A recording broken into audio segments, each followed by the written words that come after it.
consciously be aware of the words when we say any prayer, not just this prayer, but any prayer, because I'm sure all of you who have been there for with me for quite some time, even who were there for that Mahasamadhi day, we see that the same prayers, but when you really mean, and then you are in the heart connected with the words, the same prayer has a lot of more powerful experience.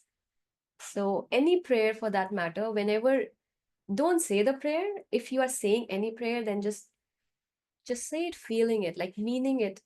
Otherwise, uh how about it? No, what comes is, don't you think if we are just saying the prayer without meaning, it is a lie?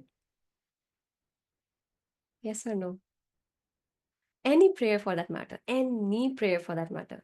If I'm just saying the prayer and I don't mean it, I am committing a crime, no? I'm sowing the seed of speaking lies. So why to do it? Today only I was reading something with a group of friends, and it just came so beautifully that if you can't do good, it's better not to do anything.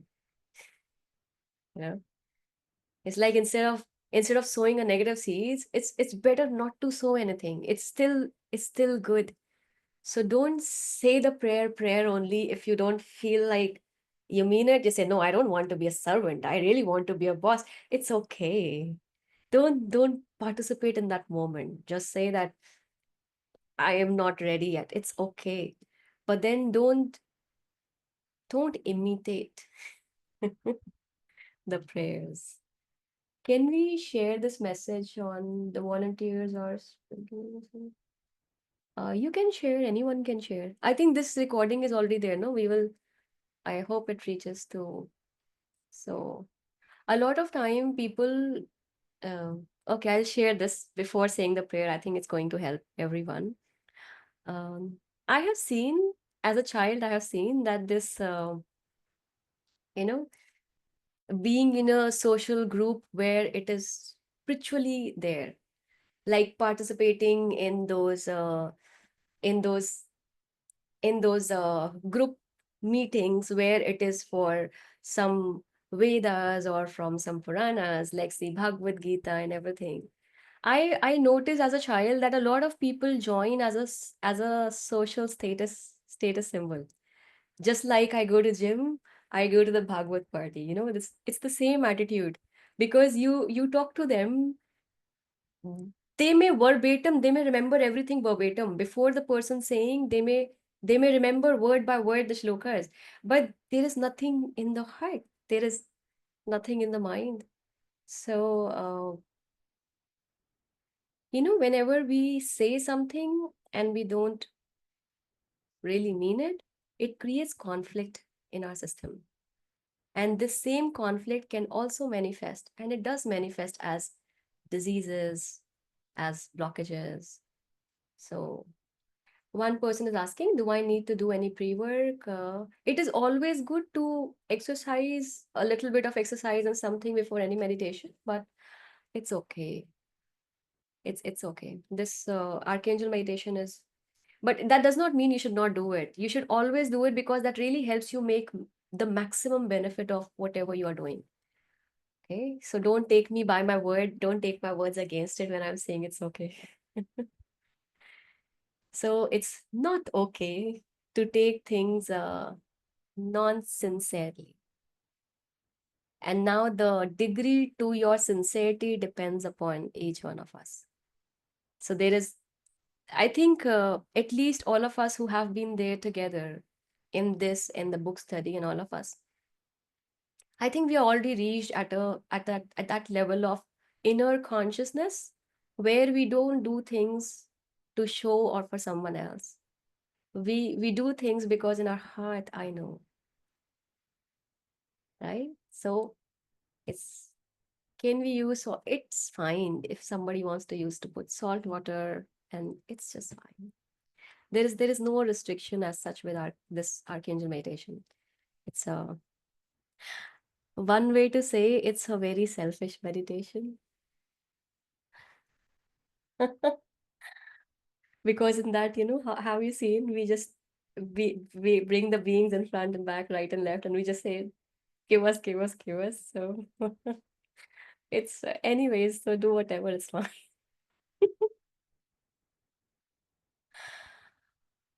Okay. So when I'm saying that, it is not disregard. It is same like say in Hindi we say khali pet bhajan nahi hota types. When you are yourself empty, not empty from the spiritual emptiness, but if you have hunger, how will you feed? You really need to have well rested body, a healthy body to support, right? So it's good sometimes to take care of yourselves, but not from the selfish aspect, not when we start putting our needs above somebody else. Try to be as human as possible. And when we say as human as possible, we respect our own limitations, we respect our own needs, and at the same time, we honor and respect the limitations and the needs of other beings. Okay, let's start. So every day, can this meditation be done? Yeah, of course. But I would say, why do you want to do this meditation every day? How much will you eat? Choose the meditation which is uh, like do this once, twice, good. It's not that this will harm, but it is like we are supporting ourselves. Do include meditations like meditation on twin hearts or the meditation with the great invocation where you are giving as well. Just try to maintain that balance in receiving and giving. A lot of times, being humans, we focus on receiving a lot. And it's very interesting this is coming today because I think soon we are going to start the Spring of Prosperity, the book study. And over the period of time, I think everybody who will read that book, who will sincerely read that book, will understand you cannot be prosperous without contributing in making somebody else prosperous. Not happening. I can see Deepthi has a book, right? Yeah.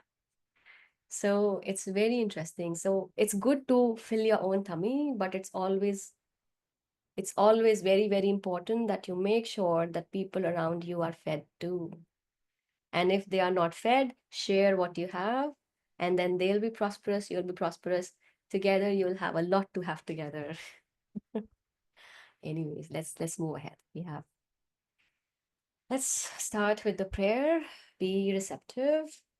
Open your arms, tilt your head a little down so that there is humility and receptiveness. May I be a humble servant for the Most High and the Holy Divine Supreme Mother with this whole body, heart, mind, speech, and soul.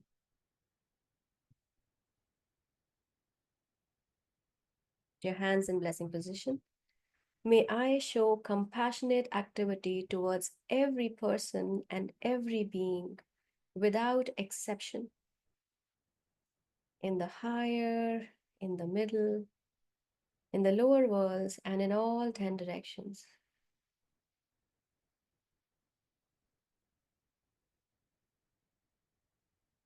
Gently put your hands together in front of your heart. Hallelujah. Shalom. Asheo in full faith.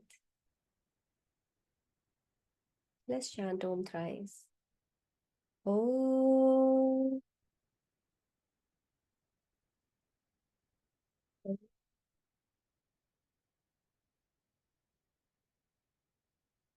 Om.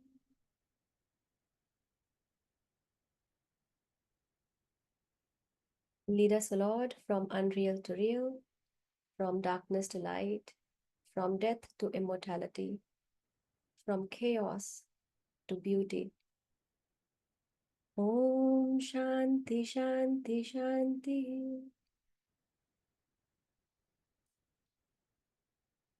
Gently put your hands on your lap facing upwards. Keep your eyes closed. Maintain the connection and we will meditate together. Move your fingers, your toes. Come back to your Conscious waking self. Okay, so there is a question that once in a week for us is fine for non-pranic healers who do not do other meditation. Okay, it's a very good question. Let me just say it in a better way. Archangel meditation can be done every day. Okay, it can be done by anyone, even if there are health challenges. This meditation is a very safe meditation to do. So anyone can do it. Meditation on twin hearts is not just for the pranic healers. That is created by, it is gifted by Master Choa Kok Sui for everyone. Uh, if you go on YouTube, Master Stephen Ko, one of the students of Master Choa, he has posted meditation on twin hearts in his voice. Okay. If you go to arhaticalchemy.com, there is meditation on twin hearts available online in Master Choa's voice. So all those who do not want to buy it for whatever reasons, you have two free sources of meditation on twin hearts. One in Master Stephen Ko's voice, another one itself in Master Choa's voice.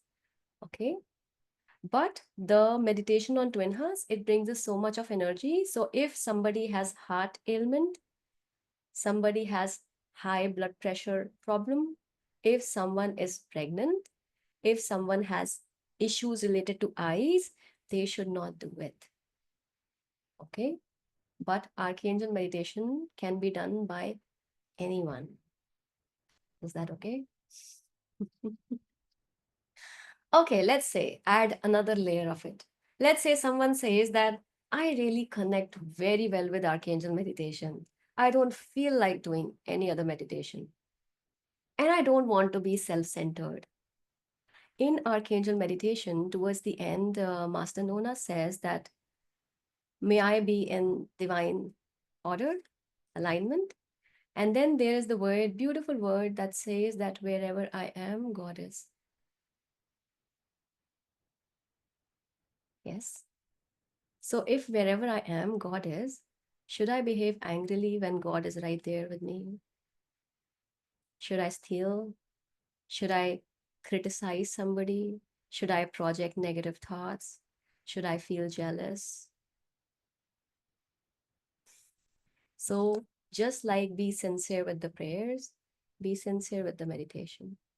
So every day you do archangel meditation, not I want to manifest something, this and that, but so that I may be, who are angels, by the way? They are true servers of the Most High. So do this meditation every day with the prayer that may I be as pure a servant as you are to the Most High. And then the entire day when you live, do it as you are representing the divine. So the prayer for wholeness comes in very handy, right? Okay. One angel who looks like God, that is talked about Archangel Michael. It's in Indian context, it is Lord Shiva's energy, who is with light. So it just means he looks like God. That means he has that persona of the divine, how we understand. A pure being of light that can just break through any darkness. So if you do archangel meditation every day, please try to be, don't use the word angel for you because then it creates spiritual pride. Oh, I am an angel. Please be a normal human being, be a true server as they are. Okay. Is my voice really low? I think these days a lot of time people say no, right? Thank you.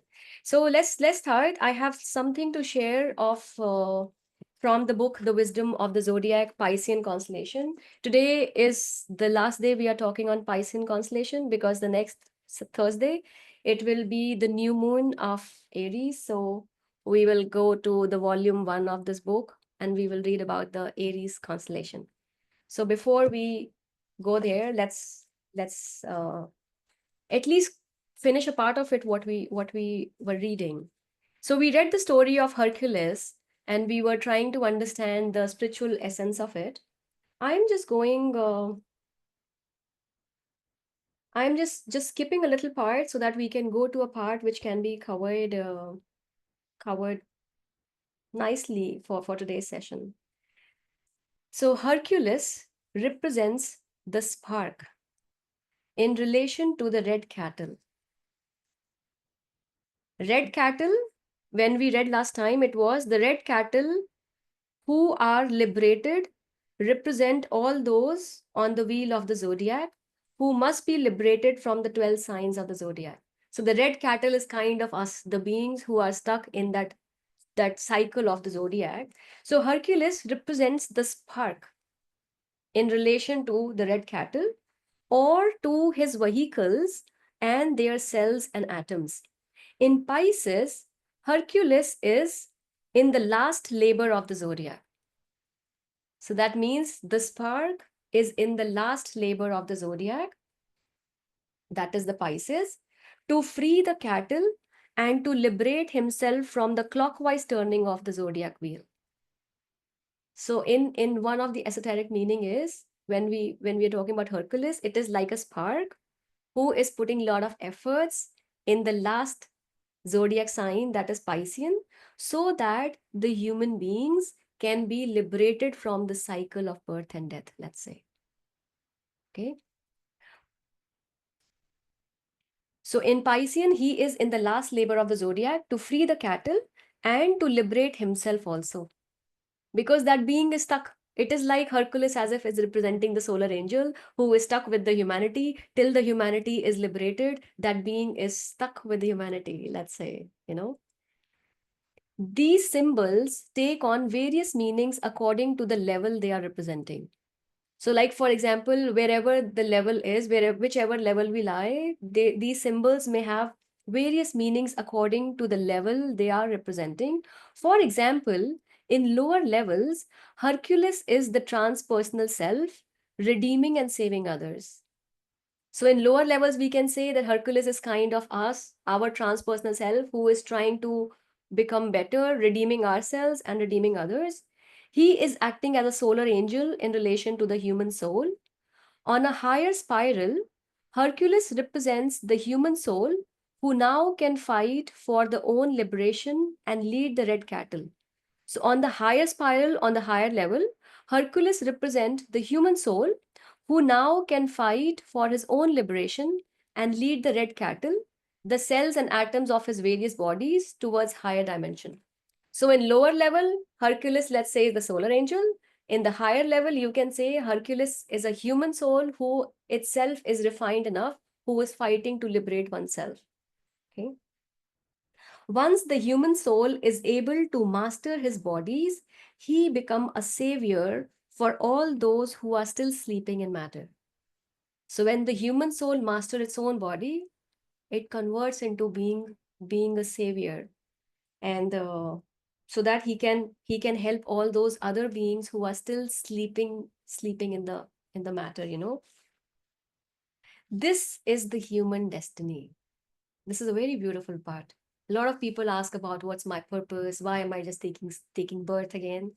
This is the human destiny. Eventually, the human spark is going to conquer all the obstacles on its path and enter the holy city with the fruits of its labor. It is the human destiny that we conquer all the obstacles within and without. That means all the internal obstacles and the external obstacles, and enter the holy city with the fruits of our labor. That means we enter, let's say, the heaven, if that is what we consider as a holy city, with the fruits of, that means the good karma that we have generated with all that effort. This is how the real saviors of mankind are created.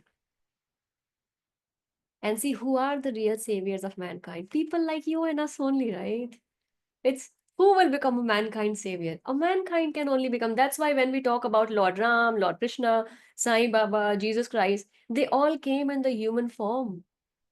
They came in the human form to show that this is your reality. You are not less than me. You can be me. That is why those great beings take birth, to show the human beings that this is your path.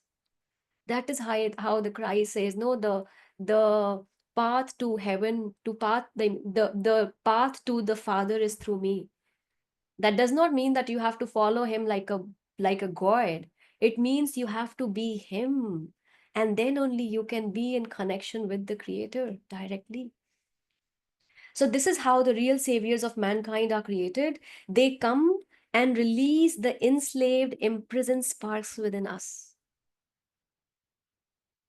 So the spark within us is enslaved by our weaknesses, by our limitations, our character flaws. So these spark come, so they come and release the enslaved, imprisoned sparks within us. These saviors, they come and help us so that we can release the enslaved spark within us. We are the red cattle within our personality nature, waiting for emancipation. We are that red cattle who is stuck, and that's why we seek teachers, no, the great spiritual teachers who can guide us so that we can just be free. When we say become free, we are talking about freedom of the spirit, our true self, which is enslaved in our physical body, in our emotional body, in the mental body, with all those layers of attachments. There is a phase in our development when the lives of threefold personality keep the dark spark as a prisoner. So there is a phase which is there in everyone's development when the lives of the threefold personality, threefold means the physical, etheric, emotional, and mental. That's how the threefold personality keep the divine spark as a prisoner. So we, as the divine spark, we are prisoner of these threefold personality. We are prisoner of this physical, etheric body, astral emotional body, and the mental body. That's how we feel stuck. No, I don't want to eat junk, but I'm not able to leave it. I know tea, coffee is not healthy, but I still want to have it. I know anger is bad for my own health. Doctor has said my blood pressure rise and it's affecting my heart. Still, I burst out into anger. So that's how we are just. I don't want to worry, but my mind just does not shut up. That's how we are enslaved in this threefold. Um, so the author is saying that this is a phase of our development where we are enslaved and we have to free ourselves from this threefold personality. There is another phase when the human soul keeps the physical, emotional, and mental bodies as his slaves and uses them for the plan and purpose of his incarnation. So the first phase is when we as the spirit we are enslaved of our lower natures.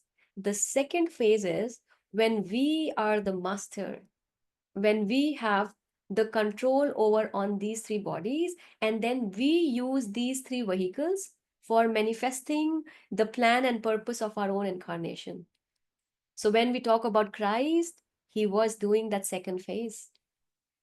His entire system was in his control and he was doing whatever he was supposed to do in that incarnation. Master Chuakok Sui in the second phase, that control over his own threefold personality and doing what he was supposed to do.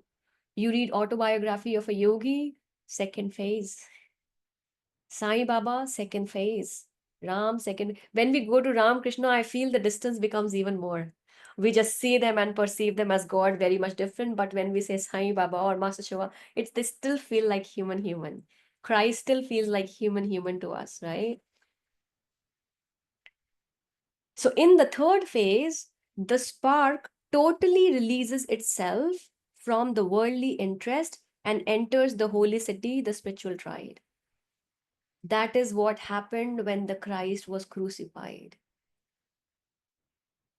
So the third phase is when the spark is totally released, the spark totally releases itself. It is not released, it itself releases from any worldly interest and enters the holy city, the spiritual triad. I think all those names that I took, they have also shown the third phase.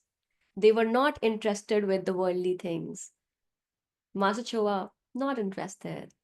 Yeah, the The yogi, when we talk Paramahansa Yogananda ji, not interested.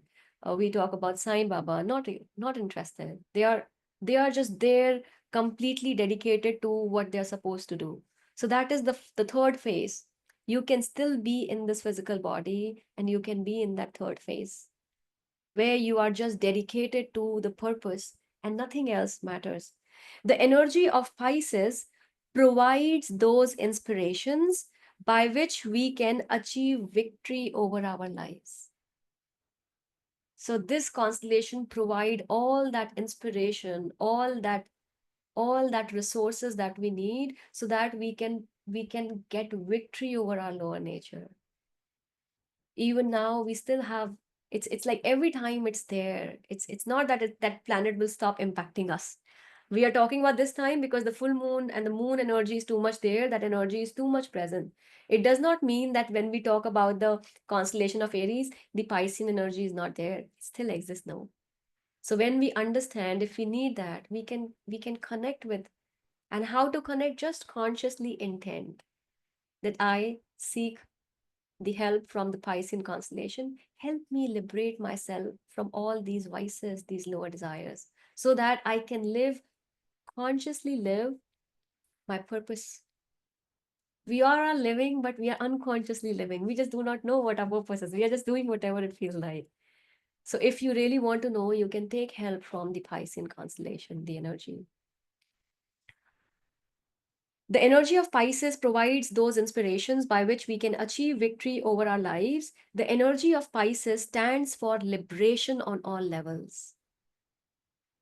So I think we read earlier the difference between freedom and liberation. Freedom is freedom from the limitations of the bodies. Liberation is freedom from the cycle of birth and death. Freedom from this. So that is liberation. So Piscean energy stands for liberation. That's how the last constellation in the zodiac of 12 constellations. The spark within us is not going to remain a slave to any force or power. So when we come to the second phase, these planets, everything, they don't impact us. They all these, all the astrology and everything, all these planets, all that is happening, they can impact us only till the time we are enslaved in our bodies. Our senses are controlling us. The moment we have control over them, the planets, they don't impact. The karma still comes in various ways, but because you have already mastered. The karma is generally concerned with these limited self, no? So the knowledge we have and the level we are at may be beautiful, but we do not expand our knowledge and raise our level. This is very beautiful. I really wanted to read that today. Listen very carefully. The knowledge we have and the level we are at may be beautiful. So it may be beautiful, the kind of knowledge we have right now, the level we are, it may be beautiful, but if we do not expand our knowledge and raise our level, they become our own prisons.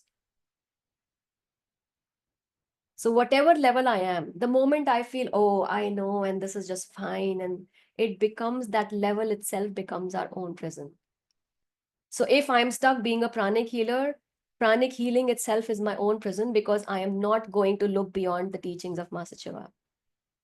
It's hard, but it's true.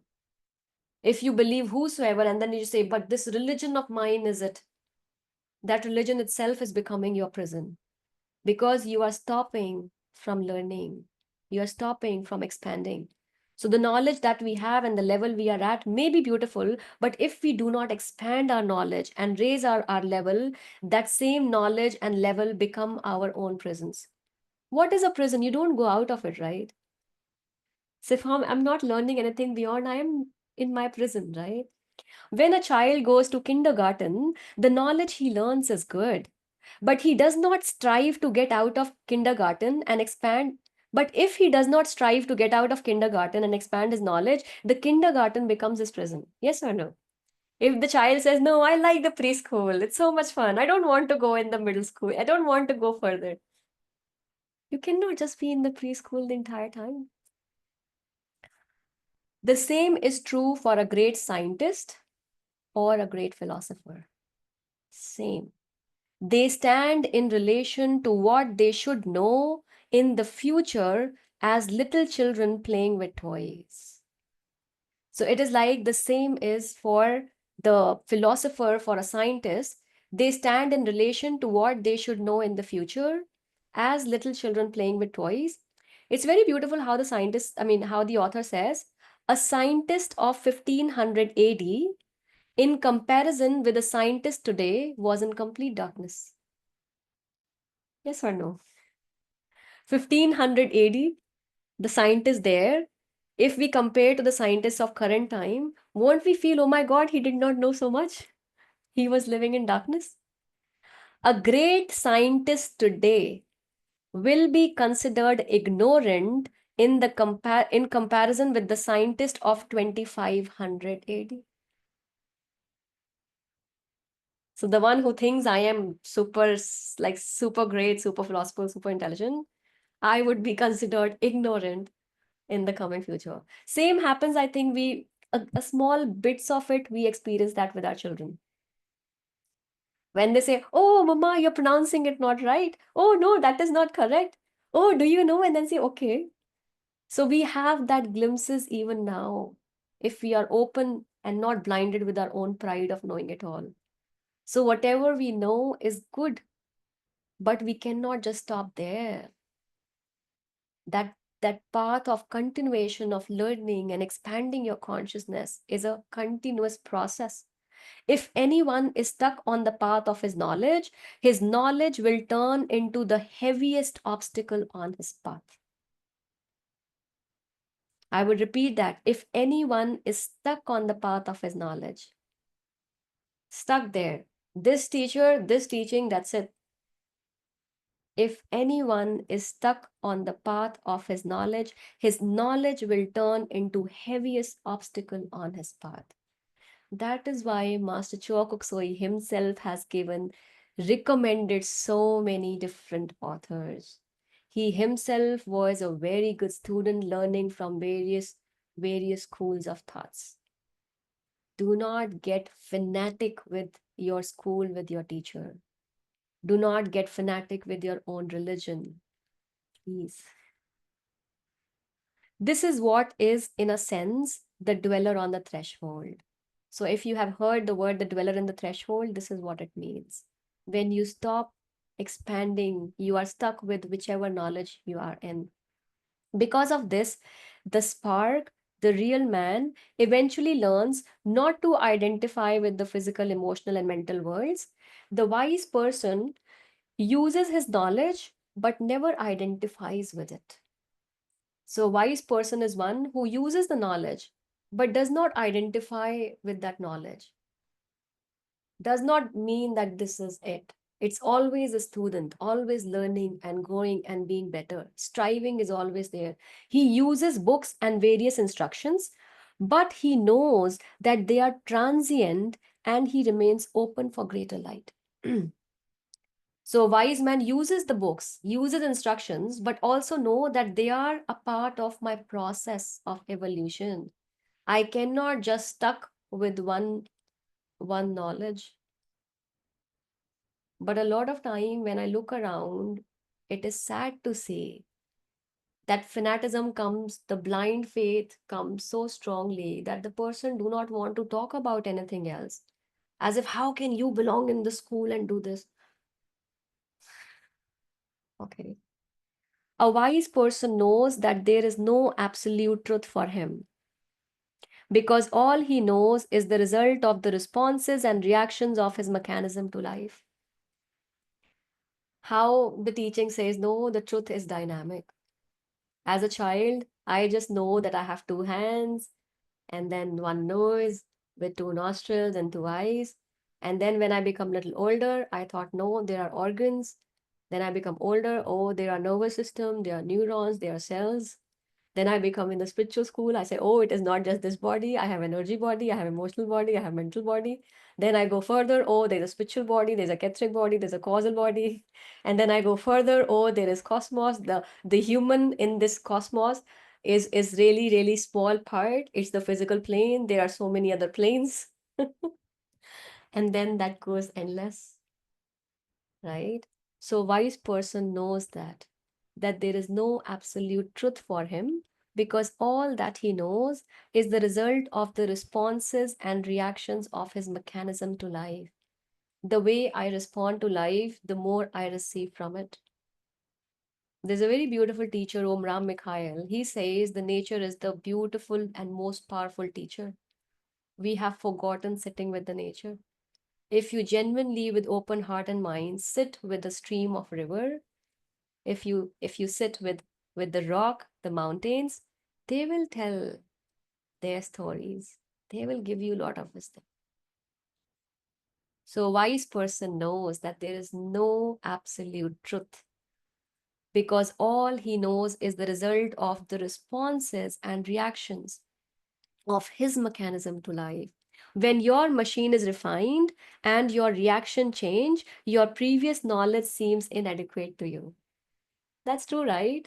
When we become more refined, how we laugh at our older self. Oh my God, I wonder why I was reacting in that way. How, without even being in the spiritual school, if you remember the childhood, you say, no, oh my God, how silly I was. I was getting angry because one person took my pencil and he ate from my tiffin box. And so when your machine is refined and your reaction change, your previous knowledge seems inadequate. So that when we get refined, we feel, okay, I'm not satisfied with whatever I have. I want to learn more. There comes these book study sessions where we are reading different. Then we say, oh no, I think I am in pranic healing. I have a very good understanding of, I have done psychotherapy and everything, but I really want to know in depth what is astral body. I really want to know what is mental body. I really want to investigate in the theosophy, in the rules and you really want to go beyond. That is how we grow and evolve. It is only on the cross of great esoteric loneliness that the path is found. It is only on the cross of great esoteric loneliness that the path is found. The path is your true self on which you can depend. So the path is our true self on which we can depend, and our true self always guides us to become better, to expand our consciousness, to know more, to grow beyond where you are. Okay. So the last statement I would just say that Piscean energy liberates us from our superstition, prejudices, traditions, and free us to expand to a higher level. And if we assimilate the energy of Piscean, we will be able to find the path to the highest achievements. And those achievements are not to self hoard and to become egoistic. Those achievements are so that we can uh, be a greater server. Okay. So thank you so much, everyone, for being so receptive and willing for this knowledge. Very grateful. Over to Zen for the Om Mani Padme Hum service session. Thank you. Thank you. Thank you so much. Thank you, Kim.